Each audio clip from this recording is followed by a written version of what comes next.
Hello, everyone. On the 7th, in the small hours, in the early hours, there's going to be an exact Sun-Jupiter square. Jupiter is big luck, expansion, optimism. So we usually like when Jupiter is prominent in a natal chart or in any chart. And the Sun, of course, is the life force, your ego development. So any aspect between Sun and Jupiter should be okay. And it usually is, except this is a fixed square. The Sun is in its own size, very, very powerful in Leo. And Jupiter is in Taurus. So you would think that as Jupiter enlarges everything it touches and enlarges the stuff that it is in, and in Taurus, it is well-being and harmony and money, security, our needs, our physical needs, that is being enlarged, and both in a good way and in a bad way. But unfortunately, the problem is that Uranus is also in Taurus at the moment. And whenever this happens, it's quite interesting, because if you do have a Jupiter-Uranus conjunction, it occurs every 12 years.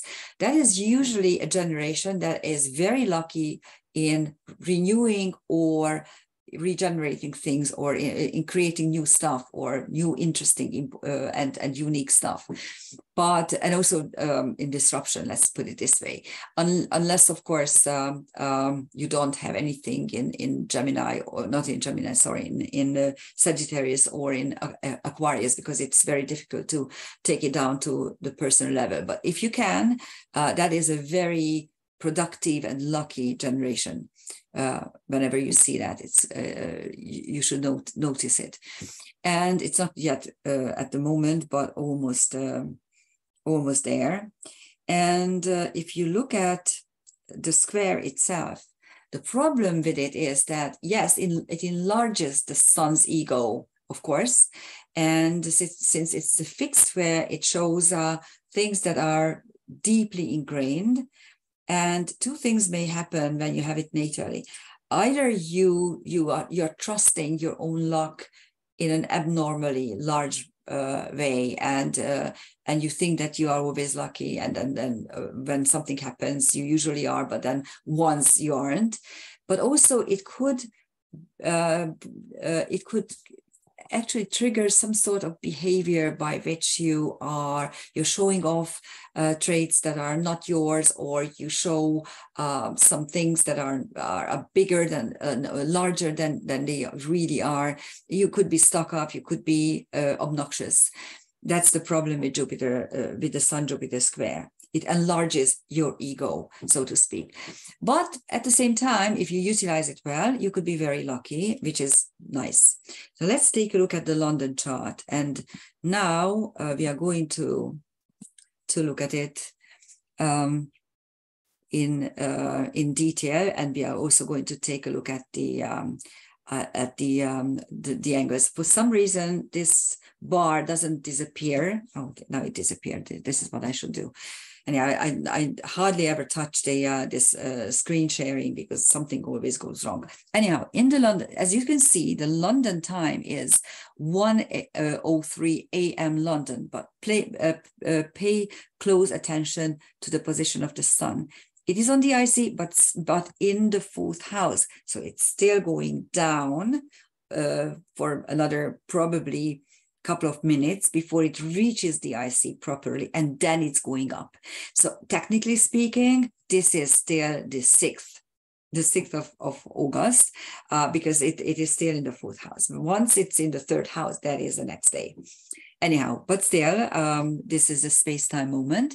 And as you can see, Vesta is rising with Astrea in Gemini.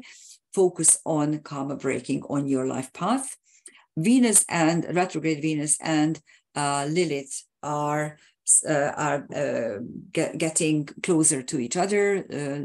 Of course, Venus is retrograding. Lilith is always, Black Moon Lilith is always direct, so you don't have a retrograde Black Moon Lilith.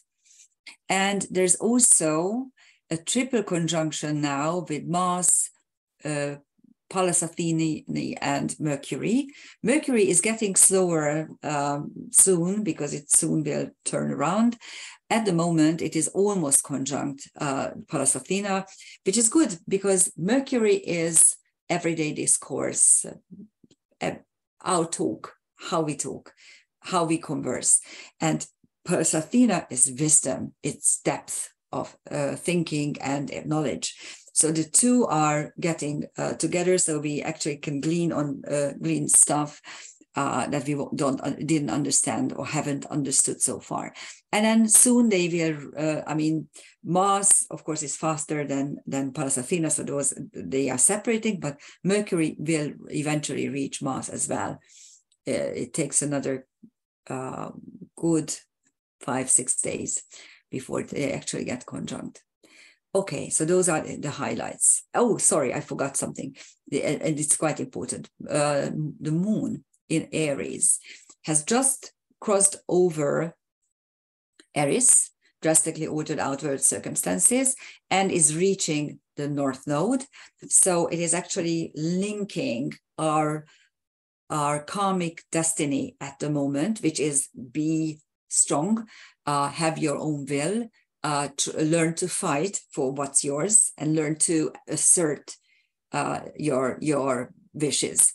And of course, unfortunately, Aries means drastically altered outward circumstances, and in Aries, it is war. But we have had constant war since it entered, actually, Aries, which was about 80 or 90 years ago. Okay, here is a T-square and a kite. So Jupiter actually is not just squaring the sun, but because the sun is on the IC, it is making a tight T-square with the London chart, midheaven, and IC. So this is a fixed T-square, indicating that whatever you make, any decision now is going to affect your future as well. And there's also a kite. If you look at it, the kite is MCIC, that's the opposition angle. And then the Ceres Astrea trine, which was there 4 days ago, is still very tight, and the sun moved up into an exact harmony triangle, and that is what was turning the grand trine into a kite. There are further little aspect patterns. There is this little engine, Ceres Sun Jupiter. So Jupiter, the Sun Jupiter square is dissolved further, not just by the kite, but also by Ceres. And there's a mini engine, Jupiter, Astrea, and the Sun right here. So we have a number of structures there. Here are the transcendental objects. You don't have anything on the midheaven, but on the Sun IC you have Sophia, wisdom, and the two stars, Akubens and Kohab, which I'm going to show you in the planetarium for you to see that they look conjunct, but actually they are just aligned. Actually, Akubens could be conjunct. Anyhow, Akubens is Alpha Cancer. It's not a very bright star, so the whole constellation is quite dim. When the Alpha star is 4.3, you can tell that it's barely visible. And Kohab, which is Beta or Ursa Minor, 2.2 in magnitude, which is this is the Beta star, but twice as bright as another Alpha star. And Beta Ursa Minor, the little bear, is quite similar to what we saw with the lion and little lion the other day, where both the lion and the bear are totem animals of the goddess. And of course, the she bear is protecting her baby. So just like the lion was protecting her cub, this is how we can translate this figure. On Jupiter, you have Albion and Almach and Menkar. Almach and Menkar we spoke about a couple of times. I'm not going to repeat myself, but Albion again is the mythological figure of some kind of Adam Kadmon figure in William Blake's mythology, and he cuts himself into 4 pieces voluntarily. That's important to create the four aspects of humankind, of human beings. And this is a voluntary dissection. So it's very, very different from what we saw with Sedna, who is dissected by her own father. So it's not the same, of course, when you yourself decide to cut yourself into 4 equal pieces in order to create something new. So whenever Albion is prominent, it usually denotes an aspect where you can actually create something completely new and prospering and even idealistic, better than before. That's what Albion usually means. But of course, there is a sacrifice because you need to dissect yourself. On Ceres, you have Nate, Osiris, and Demeter, and of course, Algorand, which we saw a couple of days ago, which is Delta Corvus. The whole constellation Corvus is linked to magic and black magic. Demeter is just the Greek counterpart of Ceres herself. So she is not a creator goddess. She is the goddess of agriculture. And the two Egyptian archetypes, Osiris is the god of the underworld, and Nate is very, very interesting because she is a creator goddess in Egyptian mythology. She was the proto-goddess, which shows that even in the polymorphic, polytheistic Egyptian worldview, you did have a single creator goddess.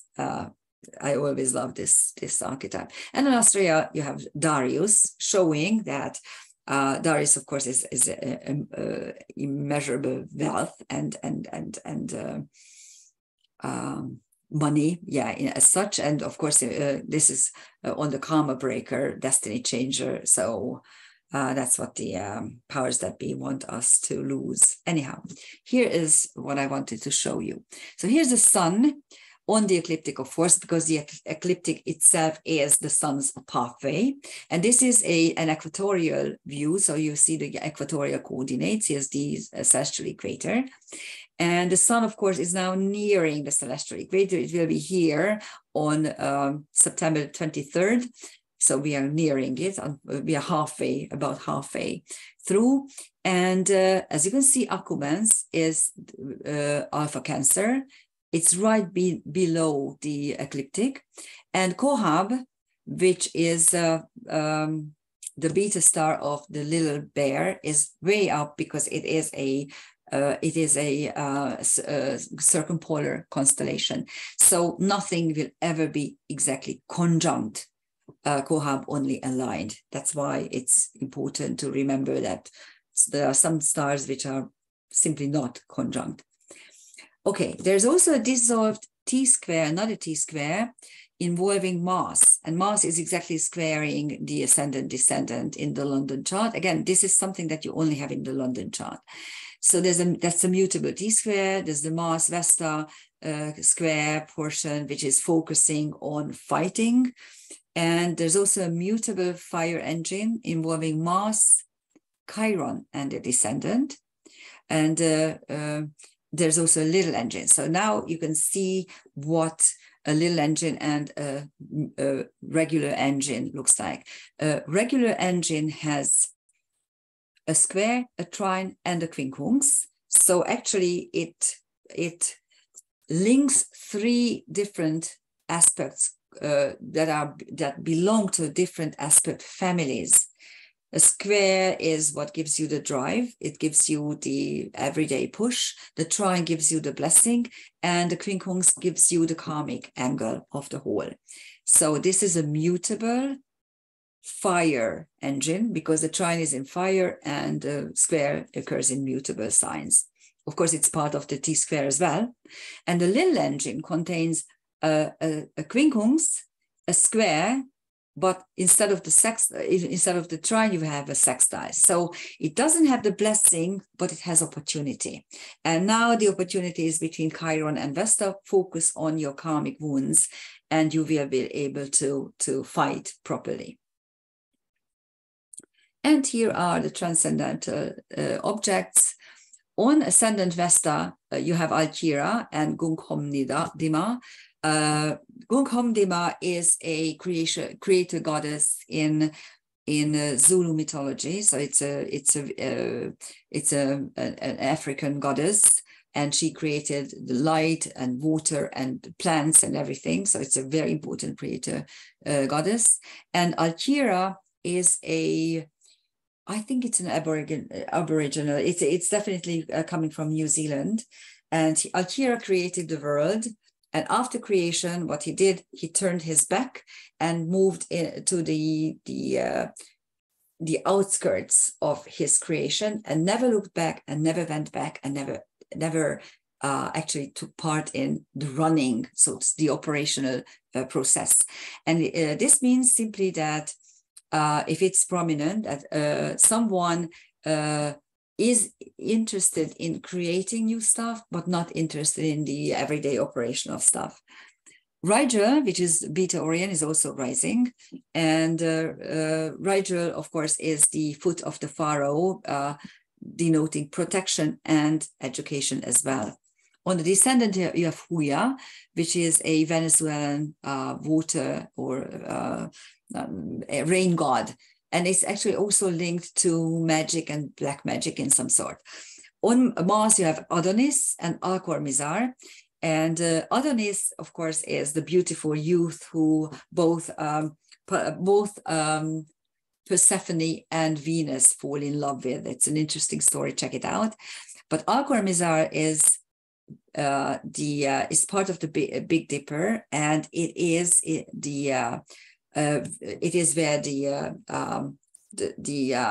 it is broken. So it actually Alcormizar in shamanic tradition is a double star that is the healing world for broken stuff, broken things. And this gives us hope because with Mars, you can actually, which is linked to, of course, fighting, you could have some sort of hope that this war may appease somehow. And on Chiron, you have Lucifer, the life bringer, the light bringer. You might ask, do we need to bring light? Yes, we do. Light is highlighting stuff.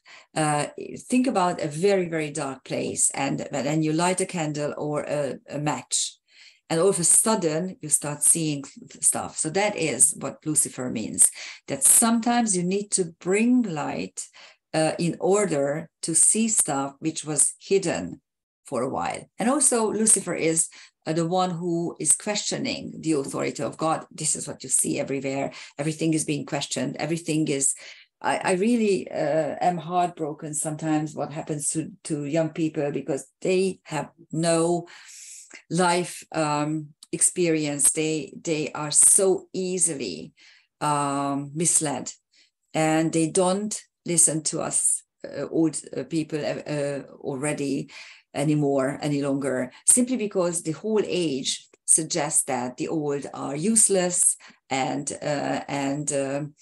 stupid, and they ruined the planet, and they have horrible habits.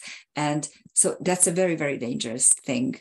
It's very dangerous because in ancient times, and even up till the last century, people liked old people. The society accepted old people as some sort of repositories of wisdom. And now, in this age, we are useless and being discarded, and that is really dangerous. And I'm really sorry for the young people, because they will learn the hard way that it's not the case. Anyhow, so that's the Sun-Jupiter fixed square, and there are many, many solutions to this square, and so hopefully we will have a nice time with it. Thank you for listening. Bye-bye.